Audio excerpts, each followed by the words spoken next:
Շնորհակալ եմ, հարցս ուղղում եմ կրթության, գիտության, մշակույթի եւ սպորտի նախարար Տիկին Ժաննա Անդրեասյանին։ Տիկին նախարար, օրերս ավարտվեց ուսուցիչների ատեստավորման երկրորդ փուլը եւ ինչպես ամեն տարի, այս տարի նույնպես եղան դժգոհողներ կամ գոհունակություն արտահայտողներ, եղան ուսուցիչներ, ովքեր ցավոք հաջողություն չգրանցեցին, բայց ունենք նաեւ այնպիսի ուսուցիչներ, ովքեր ողջավորված նախորդ տարիների գրանցած արդյունքներից կրկնակի անգամ դիմեցին եւ ավելի լավարկեցին արդյունքները։ Ընդհանուր առմամբ կցանկանայի լսել ձեր մեկնաբանությունը, ինչպես է դիմելիությունը եւ եթե թվային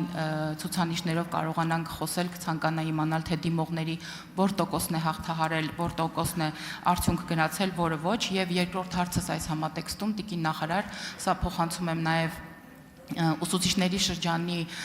ընդհանուր վերաբերմունքը, տեսեք կան ուսուցիչներ, ովքեր օգտվում են այս արտոնությունից, որը իսկապես կարող ենք արձանագրել, որ արտոնություն է տարբեր ոլորտներում, որ գործում է, եւ ունենք ուսուցիչներ, ովքեր դիմում են, օգտվում են սրանից, եւ ունենք ուսուցիչներ, ովքեր ուղղակի չեն դիմում, եւ ստացվում է, որ դիմողները հնարավոր է չհաղթահարեն անցողիկ շեմը եւ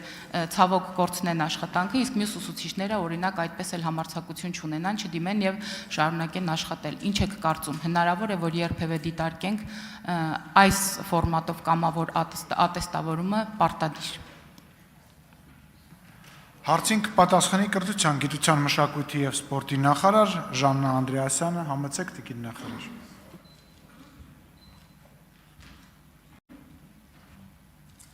Շնորհակալություն Տիկին Ստեփանյան, այո, այս շաբաթ եւ կիրակի օրերը վերջին օրերն էին ուսուցիչների կամավոր ատեստավորման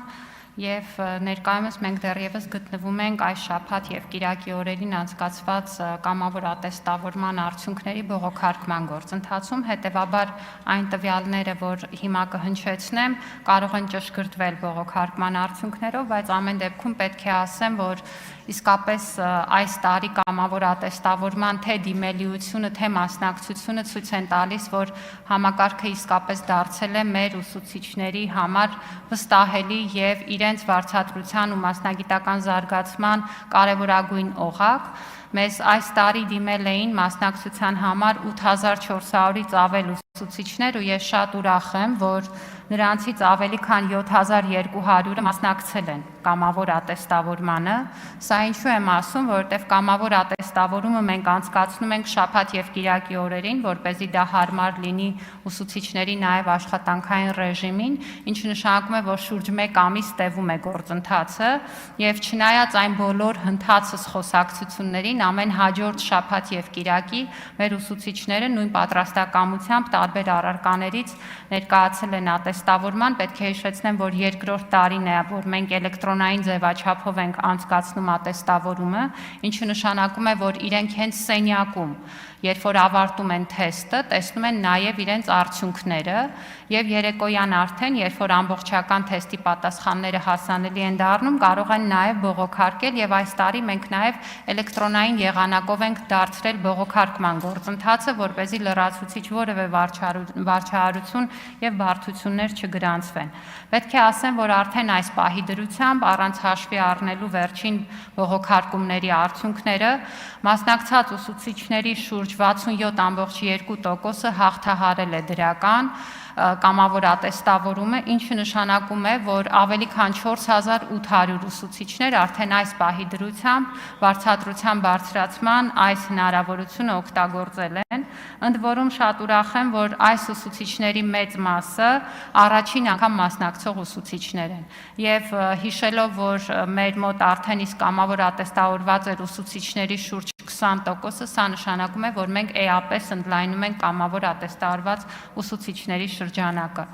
Եվ այդ իմաստով կարծում եմ, որ համակարգը իրոք աշխատում է։ Ինչ վերաբերում է նրան, որ ոմանք չեն մասնակցում, պետք է հիշեցնեմ, որ ուսուցիչների մասնագիտական զարգացման կարիքի գնահատման համակարգ ենք դրել եւ տնօրենը պարտավոր է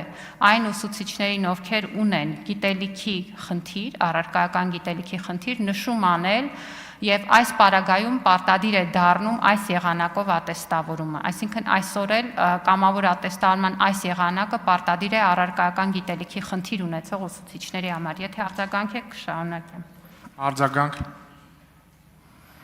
Շնորհակալ եմ, Տիկին նախարար, ուզում եմ ձեզ հետ կիսվել, նաև մեր հանրության հետ կիսվել եւս մեկ ուրախալի փաստով։ Ես նամակներ եմ ստանում Լեռնային Ղարաբաղից բռնի տեղահանված մեր հայրենակիցներից, ովքեր աշխատում են հանրակրթական դպրոցներում եւ իրենք էլ արդեն մասնակցում են կամավոր ատեստավորմանը եւ բավականին բարձր արդյունքներ են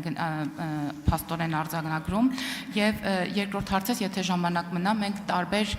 քաղաքացիների տարբեր խմբերի հետ ենք հանդիպում եւ վերջերս ես հանդիպել եմ ուսանողների հետ եւ 12-րդ դասարանում սովորող մեր աշակերտների հետ, Տիկին նախարար, նրանք ցանկանում էին իմանալ, հնարավոր է արդյոք 10-ամյա կրթական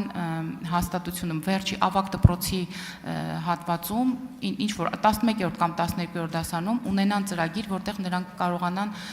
վարորդական իրավունքի համար տեսական գիտելիքներ սովորել, որը կարծում եմ նաև մեր ՆԳՆ բարեփոխումների